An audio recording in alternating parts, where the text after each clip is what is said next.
और आइए आपको सीधे बीजेपी मुख्यालय लिए चलते हैं, जहां पर केंद्रीय मंत्री हरदीप पुरी एक प्रेस कॉन्फ्रेंस कर रहे हैं। जो अचीवमेंट्स हैं उसके बारे मैं चाहूंगा हम कुछ चर्चा करें। दो पॉसिबल मॉडल्स हैं, या तो आप सवाल पूछिए और मैं एक एक करके जवाब दूं। द अदर पॉसिबिलिटी इज कि मैं थोड़े से आपको ओवरऑल ट्रेंड बता देता हूं और उसके बाद मेरे पास कोई समय की कमी नहीं है, फिर हम बैठ के मैं आपकी जगह वहां बैठा होता और मेरी जगह कोई और बैठा होता, तो मुझे पूरा यकीन है कि 9 साल के कार्यक्रम के अलावा कुछ और दिलचस्प जो राजनीतिक टिप्पणियां लोग देते हैं उस पे भी आप शायद कुछ इंटरैक्शन करना चाहेंगे। मैं आपको बहुत ब्रीफ में मुझे जो लगता है कि हमारी ओवरऑल पिक्चर क्या है। So I put myself in the position of an Indian citizen pre 2014, और मेरे लिए वो बहुत आसान भी है क्योंकि 2013-14 तक मैं ज्यादातर बाहर था, न्यूयॉर्क में रहता था। और 2014 के बाद क्या हुआ, देखिए ये वर्ड्स आर डिसेप्टिव। आप रेयर व्यू, फ्रंट व्यू, ऐसी चीजों की बात लोग करते हैं, पर सिचुएशन ये थी 2013-14 में कि भारत की अर्थव्यवस्था को फ्रेजाइल 5, फ्रेजाइल मतलब है कि 5 economies which were on shaky foundations. Fragile, fragility, आप मान लीजिए आप अभी हवाई अड्डे में हवाई जहाज में जा रहे हो तो आप कन्वेयर बेल्ट में वो जो सामान लगा लेते हो, कुछ लोग लेबल लगा लेते हैं, फ्रेजाइल हैंडल विद केयर। जब एक पूरी इकोनॉमी में ये लेबल लग जाए फ्रेजिलिटी का, तो इसका मतलब ये होता है कि जो इन्वेस्टर होगा वो बड़े सोच समझ से कि भाई यहां इन्वेस्ट करना चाहिए, नहीं करना चाहिए। बाकी जो आपकी इकोनॉमिक डिसीजन मेकिंग है, और सरकार कैसी थी, देखिए मैं किसी की निंदा नहीं करना चाहता हूं, पर मैं उस समय I was part of the system. मैं बात कर रहा हूं जो 10 साल थे यूपीए सरकार के, political decision making was by and large characterised by inaction और पॉलिसी पैरालिसिस। ये थी उस समय स्थिति। और ग्लोबल इकोनॉमिक स्टैंडिंग में एक तरफ से फ्रेजाइल 5 का ठप्पा और दूसरा हम ग्लोबल रैंकिंग में 10वें स्थान पे थे। उसके पहले 2008-9 से लेके वर्ल्ड इकोनॉमिक और फाइनेंशियल क्राइसिस हो चुका था, we came out of it. उस 2014 के बाद क्या हुआ, अब सिंपल अप्रोच ये है, मैं आपको इंडिविजुअल योजना के आंकड़े बता दूं, but I don't think that will be necessary, will not be necessary, because आप जानते हैं कितने शौचालय बने, प्रधानमंत्री आवास योजना में 3 करोड़ आवास सैंक्शन हुए, एटसेट्रा एटसेट्रा। मैं आपको 1-2 ऐसी एरियाज में ले जाता हूं जिनका हमने समस्याएं जो हमारे सामने आई और जिसका हमने सामना करना पड़ा। और पहली बात है, मैं ले जाता हूं आपको, जब सरकार के, मोदी जी की सरकार के 5 साल हुए थे और we were faced with a pandemic. मैं अपने पिछले करियर के दौरान मुझे सौभाग्य मिला जिनीवा में भी और न्यूयॉर्क में भी to be India's ambassador to the UN. कई वायरसेस आई, कई पैंडेमिक्स थी, सार्स, H1N1, एबोला। सार्स का जो फेटेलिटी रेट था 17% था, कोविड का सिर्फ 1% था, but the devastation it caused was of the kind of Spanish flu 1918. So this is the problem we faced.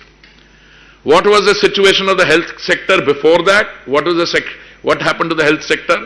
जो पिछली सरकार थी उन्होंने जो हमारी वैक्सीन मैन्युफैक्चरिंग कैपेसिटी थी पब्लिक सेक्टर में, उन्होंने 2004 और 14 में उसको खत्म कर दिया. So we had to start from scratch. I'm very fond of repeating some things which you heard from me earlier. That's probably a sign of growing old. But जब मैं सिविल एविएशन मंत्री था, मंत्रालय में के साथ जुड़ा हुआ था, तो जब कोविड आया तो हमको 1500 टन मेडिकल इक्विपमेंट सप्लाईज बाहर से लानी पड़ी। 942 टन मेडिकल इक्विपमेंट हमें मेडिकल सप्लाईज भारत के अंदर डिस्ट्रीब्यूट करनी पड़ी। But the facts speak for themselves. Vaccine manufacturing in the public sector completed, virtually no indigenous capacity शुरू करके today we have distributed more than 222 crores vaccine manufactured and distributed free. This is a fact. हमारी जो आयुष्मान भारत योजना है, उसमें the total number of beneficiaries is close to 24 crores and rising. Of course, it's a different matter कि Delhi has not implemented the scheme. हमारे जो जन औषधि केंद्र हैं, आप जाइए वहां पे, जो नॉर्मली यूज्ड दवाइयां हैं, like for diabetes, for other things, readily available at a fraction of the cost. देखिए, जब बदलाव आता है तो what is important? You need good policies, नीति, आपकी नीयत भी अच्छी होनी चाहिए। मैं नियत की बात क्यों करता हूं? क्योंकि अभी जो लोग इतना हल्ला मचाते हैं, देखिए, जब हमें महामारी का सामना करना पड़ा, जब महामारी के बीच में थे, तो युवा नेता कहते थे, मोदी जी हमारे बच्चों की वैक्सीन कहां है? अरे उस समय भी कहता था, राजस्थान में आपने कूड़े में फेंक दी और पंजाब में जो आपकी सरकार है वो मुनाफाखोरी कर रही है।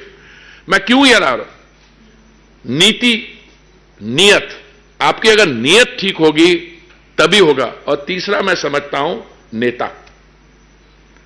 And I think this is a classic case कि जो हमारे नेता हैं, आदरणीय प्रधानमंत्री जी नरेंद्र मोदी जी, उन्होंने इस सारी जो ट्रांसफॉर्मेशन है उसके साथ सिर्फ आइडेंटिफाई नहीं किया, he has lead from up front. और खास करके मैं ये जो हेल्थ केयर में जो हमें इमरजेंसी फेस करनी पड़ी, खुद मीटिंग लेते थे रोज, अपने सारे इकोसिस्टम को बिल्ड किया, इकोसिस्टम से स्टेट लेवल डाउन टू उनकी मॉनिटरिंग कराई। आज भाई साहब स्थिति यह है कि आपकी जो वैक्सीन मैत्री, या आपने सिर्फ देश भर में 222 करोड़ से अधिक वैक्सीन बना के मुफ्त डिस्ट्रीब्यूट नहीं की, पर आपने कई देशों में, there are total of 193 countries in the world, मैं एक दिन देख रहा था, कभी 100 देशों को तो आपने डायरेक्टली मेडिसिन दी है, वैक्सीन भेजी है, कुछ औरों को थ्रू अरेंजमेंट्स कमर्शियल अरेंज उनको मिली है। तो आप देखते हैं इसका कितना ये इंपैक्टफुल है, एक क्राइसिस में लोगों की मदद करना। दूसरा, since I am on crisis, मैं आपको एक दो चीजें बताना चाहता हूं। देखिए, हमारी अर्थव्यवस्था आज 10वें स्थान से लेकर 5वें स्थान तक पहुंच गई है, और मैं again I keep repeating this, our size of the economy is 3.8 trillion, पर जो दो आगे हमारे से इकोनॉमीज हैं, जर्मनी और जापान, उनकी 4.1 और 4.3 ट्रिलियन साइज है। अभी पिछले हमने फिगर्स लिए, कुछ हमारे यहां बड़े एमिनेंट इकोनॉमिस्ट जो पॉलिटिकल हो गए हैं, उन्होंने हमारे नेताओं के साथ बैठ के कहा, I don't think the economic growth will be more than 5 or 5.5%। अरे भाई, is this something you are wishing, और is it the soundness of your economic analysis? जो भी है, जब 7.2% पिछला फिस्कल ईयर का आया, I would have expected some of these prophets of doom, या doomsday scenario experts with foreign affiliations to at least say, भाई गलती हो गई, बहुत अच्छा रहा, ये भी नहीं हुआ। अब अगले जो फिगर्स आ रहे हैं, मेरे फिगर्स नहीं है, these are the figures of international agencies. उन्होंने कहा next year, that is in 23-24, the rate of growth is expected to be somewhere in the vicinity of 6.5 to 7%. देखिए, if you have 7.2%, all right, you can make an argument कि base था ये, भाई उसके बाद you keep growing, तो becoming the third largest economy is no longer a talking point. It is something that is in the realm of the doable within a short period of time. मैं और एक आपको बड़े interesting statistic देता हूं. अभी recently one of the international agencies came out with the achievement of the Indian decade.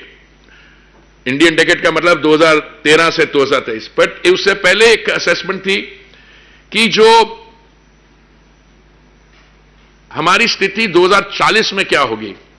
2040 में ये बाहर की उनकी असेसमेंट है कि हमारी 27-28 ट्रिलियन डॉलर की इकोनॉमी होगी 2040 तक, which means you will be the third largest, possibly the second largest, but you are going in that direction.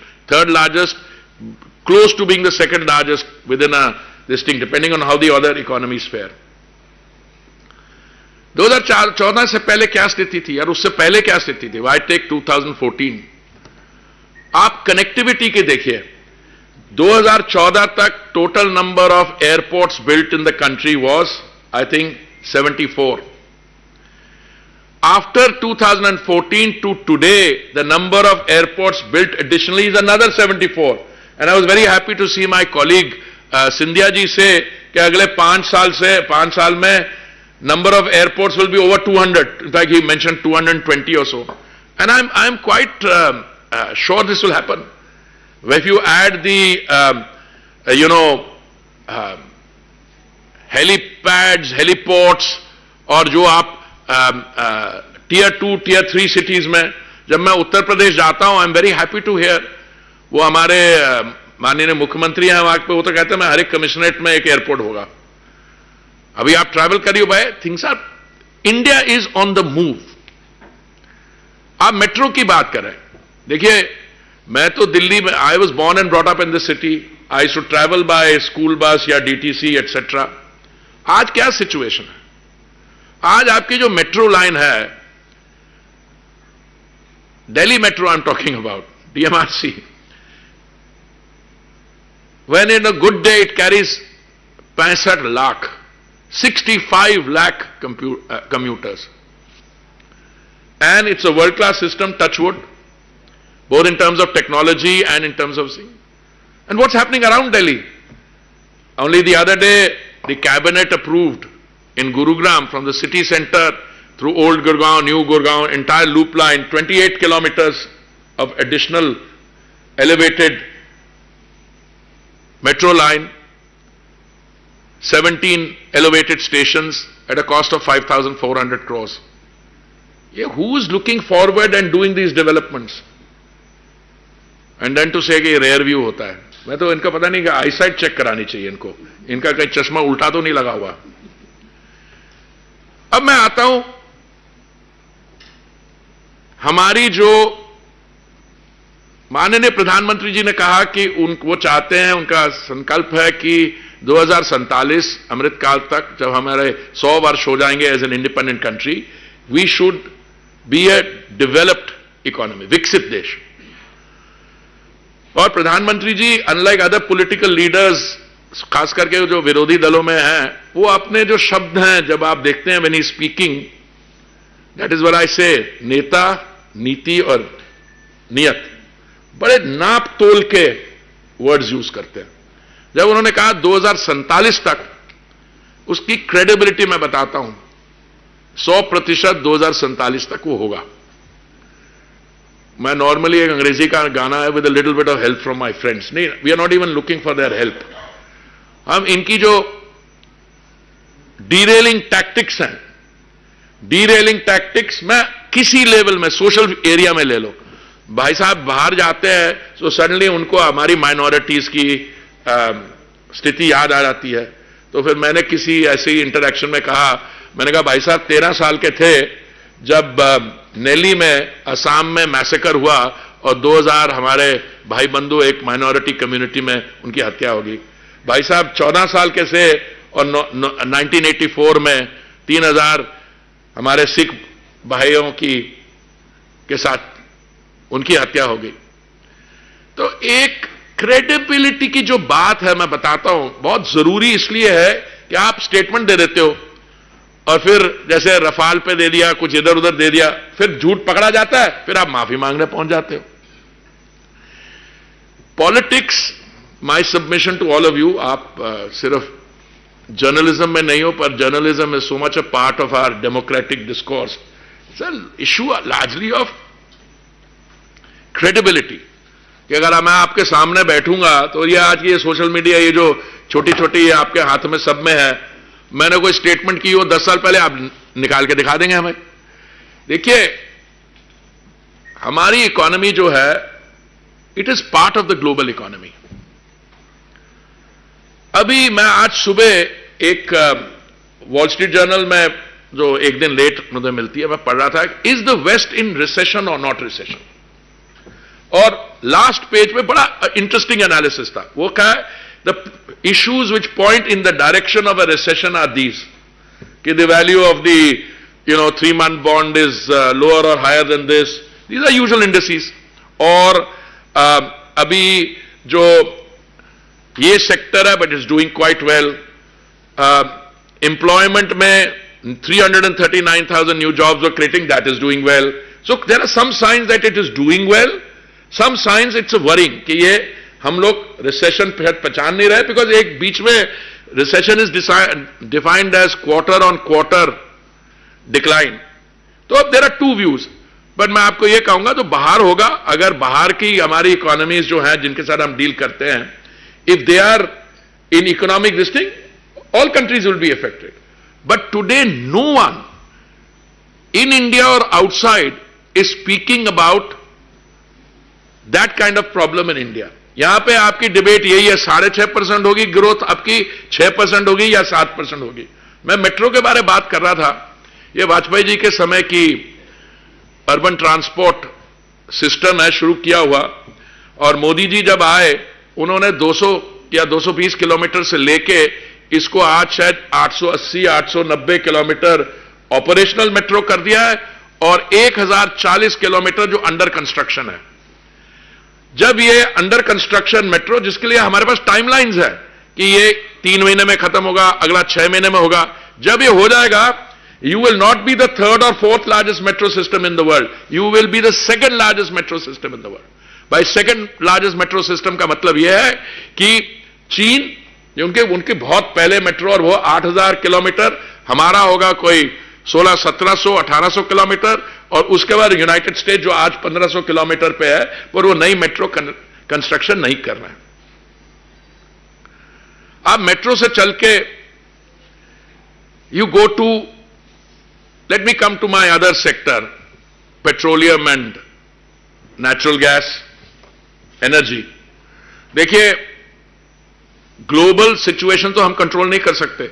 आप मान लीजिए क्राइसिस कहीं होता है, यूक्रेन में हुआ, यूक्रेन यूएस का हुआ, हमारे 22,000-23,000 स्टूडेंट यूक्रेन में थे। माननीय प्रधानमंत्री जी ने ऑपरेशन गंगा में हमारे कैबिनेट में 3-4, मेरे अलावा 2-3 और लोगों को भेजा, हम लोग उनको वापस लेके आए, रिलीफ फ्लाइट्स की। सूडान में अभी पीछे प्रॉब्लम हुआ, वो हुआ। So what happens outside affects us, because we are a large country, we have large number of people outside, but the maturity and commitment and speed with which the honourable prime minister ensured that they came back, I think that needs to be noted. But आप petroleum और natural gas, crude oil prices पे आ जाता हूं मैं। मुझे कभी कभी कहा जाता है प्राइसेस इतनी क्यों हैं। अक्सर यह सवाल उन स्टेट से आता है जिन्होंने अपना वैट कम नहीं किया। देखिए, हमारी एक दिन में क्रूड ऑयल, कच्चे तेल की कंजम्पशन है कोई 5 मिलियन बैरल्स पर डे, और क्योंकि हमारी अर्थव्यवस्था तेजी से बढ़ रही है, ये 5 million barrels per day 6 million, 7 million barrels, 8 million ऊपर जाएगा। हम डोमेस्टिक एक्सप्लोरेशन एंड प्रोडक्शन को तो आगे कर ही रहे हैं, पर क्योंकि इकोनॉमी बढ़ रही है, इंपोर्ट्स पे गैस हमारी 50% इंपोर्टेड है, 50% डोमेस्टिक प्रोडक्शन है। पिछले 1 साल से माननीय प्रधानमंत्री जी की पर्सनल सुपरविजन और कमिटमेंट, दाम एक बार नहीं बढ़ा। अप्रैल 2022 से कोई प्राइस इंक्रीज नहीं हुई। क्यों? क्योंकि प्रधानमंत्री जी ने यह निर्णय लिया ऑन 2 ओकेजन्स। नवंबर 2021 और मई 2022 कि हम सेंट्रल गवर्नमेंट जो एक्साइज चार्ज करती थी उसको कम किया। उससे पेट्रोल का और डीजल का दाम 6 रुपए और 13 रुपए as far as I remember कम हुआ। पर हमारी जो बीजेपी की स्टेट गवर्नमेंट्स थी उन्होंने भी अपना वैट कम किया। पर जो नॉन बीजेपी स्टेट गवर्नमेंट, कभी भी ये सवाल जब प्राइस का आता है पेट्रोल डीजल का, देख लीजिए कौन पूछने वाला, या वो वेस्ट बंगाल से होगा या किसी और नॉन बीजेपी की स्टेट का होगा, क्योंकि उन स्टेट्स में पेट्रोल और डीजल का दाम 10 रुपए बीजेपी स्टेट से महंगा है। आगे जाने में हमारा व्हाट इज आवर इंटेंशन? देखिए, प्रॉब्लम्स तो आएंगी दुनिया भर में और प्रॉब्लम्स रिफ्लेक्ट भी होती हैं। हमारे एक वेस्टर्न नेबर है, वहां पे वो बिजली शाम को बंद कर देते हैं because they literally don't have the energy. हमारी साउथ ऑफ इंडिया में there is a country, again मैं दोनों का नाम नहीं ले रहा, we have given them assistance $4 billion की to help them in the energy crisis. हमारे यहां थ्रू आउट द क्राइसिस कोई भी, जब बहुत वर्षा हुई नॉर्थ ईस्ट में, हमारे ओएमसीज ने जाके अपने कंधों में सिलेंडर उठा के लोगों के घर दे के आए। कोई अवेलेबिलिटी में कमी नहीं आई, अफोर्डेबिलिटी पे हमने काबू रखा और सस्टेनेबिलिटी जो ग्रीन एनर्जी ट्रांजिशन है वो भी हुई। ये जो हमारी इंडिया इकोनॉमिक ग्रोथ स्टोरी है प्रधानमंत्री जी के 9 इयर्स की स्कीम को, मैं एक और बताता हूं, बड़ी इट्स अ रिवीलिंग स्टेटिस्टिक। देखिए, आप चाहे कच्चा तेल इंपोर्ट करें या डोमेस्टिक प्रोडक्शन करें, आपको रिफाइनिंग कैपेसिटी तो चाहिए। आज के दिन में India has 253 million metric turns per annum of refining capacity, और मैं तो कहता था हम बढ़ के ले जा रहे हैं। हमारी ऑलरेडी हमारे पास प्लान्स हैं इसको 312-15 तक ले जाने के, तो ऑलरेडी काम हो रहा है। पर मैं सोचता था इसको 400 मिलियन मेट्रिक टन्स पे ले जाएंगे। प्रधानमंत्री जी ने एक कार्यक्रम के दौरान कह दिया 450 मिलियन मेट्रिक टन्स पे हो गए। अब देखिए, you will be the world second largest metro system in the world. You will be on the top, probably the second largest refining capacity after you have 450 million metric tons per annum. आप अपना civil aviation market देख लीजिए। अभी हमने recently एक पटने से एक फ्लाइट, पुणे से एक फ्लाइट रिसीव की जिसमें 1% सस्टेनेबल एविएशन फ्यूल डला था। अगर हम 1% का नॉर्म बना दें सारे हमारी सिविल एविएशन में, तो हमें 14 crore litre additional biofuels ethanol चाहिए होगा, और हम उस डायरेक्शन में जा रहे हैं। एथेनॉल प्रधानमंत्री जी के दायित्व संभालने से पहले पिछली सरकार में 1.4% था एथेनॉल मिक्स। 10% का हमारा टारगेट था नवंबर 2022 तक, उसको 5 महीने पहले कर दिया। हमारा 20% ब्लेंडिंग टारगेट था 2030 तक, वो 2025 तक हम कर लेंगे। हमने अभी रिसेंटली एक इसको क्या कहते हैं E20 20% एथेनॉल मिक्स्ड फ्यूल, और मैंने एक ऐसी इंटरैक्शन में कहा कि शायद 100 पेट्रोल पंप्स में अवेलेबल है। माय सेक्रेटरी करेक्टेड मी, 100 में नहीं 600 में अवेलेबल है। सो दबा के काम हो रहा है। And I come back to say this is because the policies that the honourable prime minister and his government are following across the board, across all the sectors. The policies are sound, forward looking, the intentions are good, and then there is the political decisive leadership which makes it possible. Now I could go on. I think I've already spoken longer than I had intended to. I think I will now happily turn to you for questions and giving me a chance to reply. Ji. Sir, refinery capacity दोबारा can you repeat? 252 million metric turns per annum आज है। Already work is going on, जैसे हमारी जैसे बाड़मेर में refinery बन रही है, मेनी अदर प्लेसेस, कई तो फ्रेश न्यू रिफाइनरीज है, कई अगर 6 मिलियन मेट्रिक टन्स है उसको 9 मिलियन पे ले जा रहे हैं एक्सेट्रा। 320 तक I think we have plan, but the way we are going, we are now going to be looking at taking it from there to 400 and 450 million metric turns per annum. जी तो केंद्रीय मंत्री हरदीप पुरी को आप सुन रहे थे। BJP मुख्यालय में केंद्र सरकार के यानी कि मोदी सरकार के 9 साल पूरे होने के उपलक्ष्य में वो एक प्रेस कॉन्फ्रेंस कर रहे थे।